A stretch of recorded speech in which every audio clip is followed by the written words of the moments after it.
He is using the power of his personality to promote a proper Brexit, a clean Brexit, and that's the right thing for him to be doing. It was an unedifying spectacle, wasn't it? If you were the Prime Minister and you saw queues of people standing there for over 2 hours to hear your former Foreign Secretary trashing your leadership in the hall of your conference, it was deeply unedifying.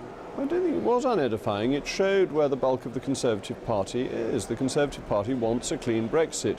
And it's very important that the Prime Minister knows what the mood of the country, the Conservative Party, and indeed of MPs is, that sometimes Prime Ministers can be very protected and cut off from what public opinion is saying, and that may be part of the problem with Chequers, because the Chequers proposal is not Brexit. And you see from that attendance, that enthusiasm, that the Conservative Party at its conference wants a clean Brexit. That is the overwhelming message.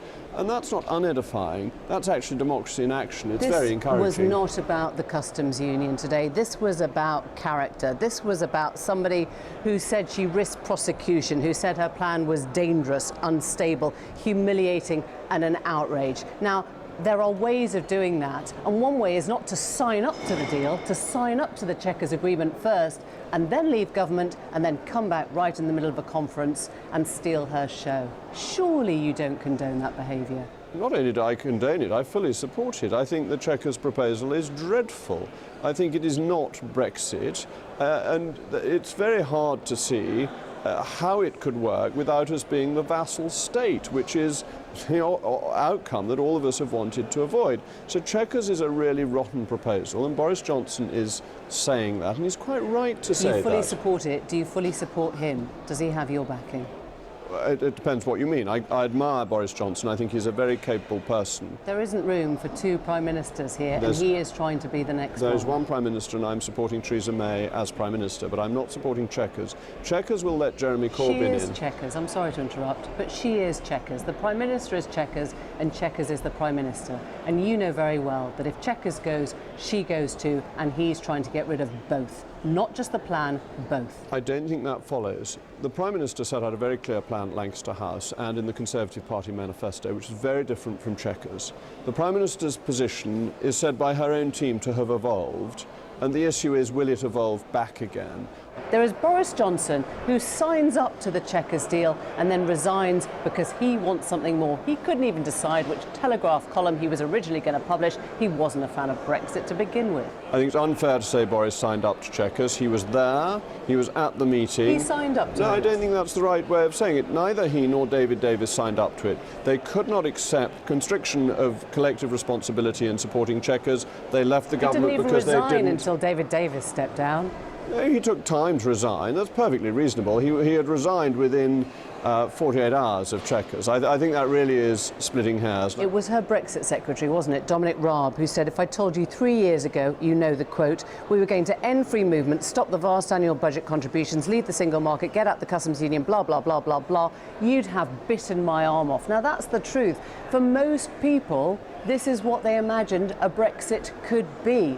Why does it have to be something that now brings down the government? I tend not to be a great one for biting people's arms, but leaving that to one side. Biting people's arms off? Yes, I'm certainly not going to bite them off. Right. I'm not a cannibal. But leaving that to one side, the issue here is that actually Chequers leaves us within the single market, leaves us as a rule taker, leaves us de facto subject to the European Court of Justice, and these weasel words on not having vast payments. How big are these payments going to be if we're signing up to the acquis communautaire for goods and agri-foods? This is an That action. question isn't even answered. And free movement. Do we really know what's happening with free movement? Chucking Chequers could bring down this government. Are you prepared to back that? No, it couldn't. You're ignoring the 2011 Fixed-Term Parliament Act. Because I don't believe that counts. I think if Chequers goes, then Theresa May has to follow. I don't see how she can stay in the job when everyone has manifestly shown they have no confidence in her judgment. They have no confidence in one particular policy. They have confidence in other policies. But this policy has come from a policy that had widespread support. Even as far as the Mansion House speech, people like me were willing to compromise, willing to go along with it. And that then turned into Chequers, which is not properly leaving the European Union. If it's a choice between Chequers or Boris Johnson as the next Prime Minister, where would you go?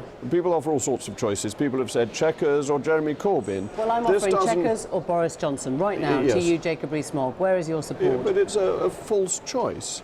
That I'm going to vote against Chequers if Chequers is presented to Parliament, because it is not Brexit, it is not delivering on the referendum result, and it's not delivering on the Conservative Party manifesto.